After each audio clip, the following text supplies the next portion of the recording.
Hey guys, Adam here. Welcome back to my channel. Before I get into the details of this workout, I have a few shout outs and channel plugs that I would like to do. The first is Joe Hote. Great channel. There's a lot of the same stuff that I do. Overhead squats, cleans, Olympic lifts, great athleticism. Rob Simpson, great channel. Has a big squat. And One Truck 22. Now this is Kurt from Texas.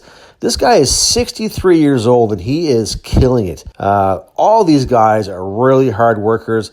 And I can't forget L-Train, my good buddy Leandro Renault, who was putting in work every day. Solid squatter, solid bencher. All these guys are hard workers, and I suggest you follow their channels right now. Now, I had a great work on a Monday, and that's not always the case. A lot of Mondays, I'm pretty tired coming off the weekend, but this wasn't one of them. I hit some Olympic lifts, hang, power snatch. And this time of year where my focus is throwing and less gym lifts, I really try and keep everything fast, moderate weights, and try and move the bar as fast as I possibly can. And that's all part of pain management too, is that I don't try and lift super heavy during throwing season because I don't want to be too sore to throw. So this time of year, if I do make it into the gym, it's definitely more dynamic effort and less max effort, less heavy max singles. I still run singles, especially in a lift like the hang power snatch, but it's all fast. And I highly recommend that if you're an older adult, I've said this many times, that you should do things like Olympic lifting. You need to maintain that dynamic strength. It's the first thing to go. It's not all about hypertrophy. It's about being athletic. Try and think about the long game. It's not always about the now or the short term. Having a healthy, muscular body is very important, but don't forget the athletic component. There should be some degree of athleticism in everything you do.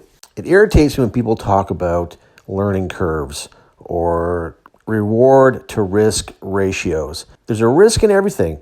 There's a reward in everything, and difficult things are worth doing. Okay, I'll get off my soapbox there for a minute now and talk about this 172 hang power snatch. I was super happy with this because I haven't done hang power snatches in probably 2 months, I would say.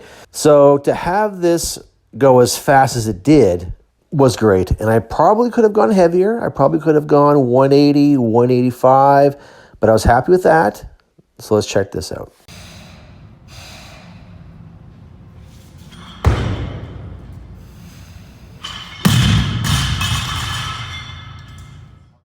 After hang power snatch, I went on to back squat. And again, it's about throwing this time of year.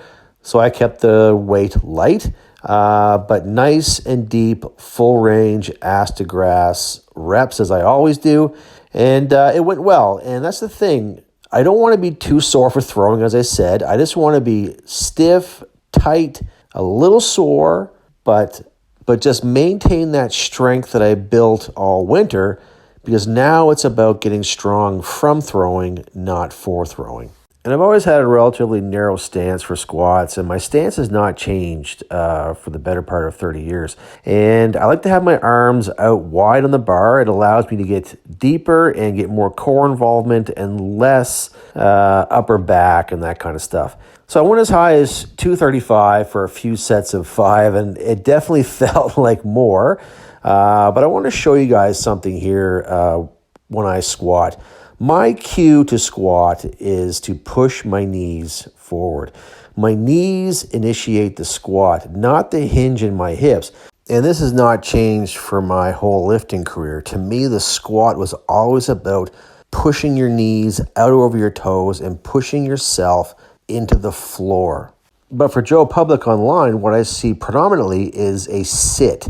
They're trying to sit down on something, and they're either too upright or they stick their butt out too much like an RDL and then just descend over their knees, and they can't maintain an upright body position, and you're not going to work your quads that way. And then I power up out of the hole and repeat. It was a great burn. And then after squats, I went on to a lift that I love to do, and these are Klokov presses. Again, I kept the weight light and just did 3 sets of 10 at 75 pounds. But this is a great exercise, great for shoulder and rotator cuff health, great for shoulder mobility, great burn the traps and the shoulders. I highly recommend you do these if you haven't. And like all behind the neck press, you want to rotate your elbow under. And it's inevitable that someone's going to say, that looks dangerous, you shouldn't do that. But we just ignore those types of people because when you know, you know.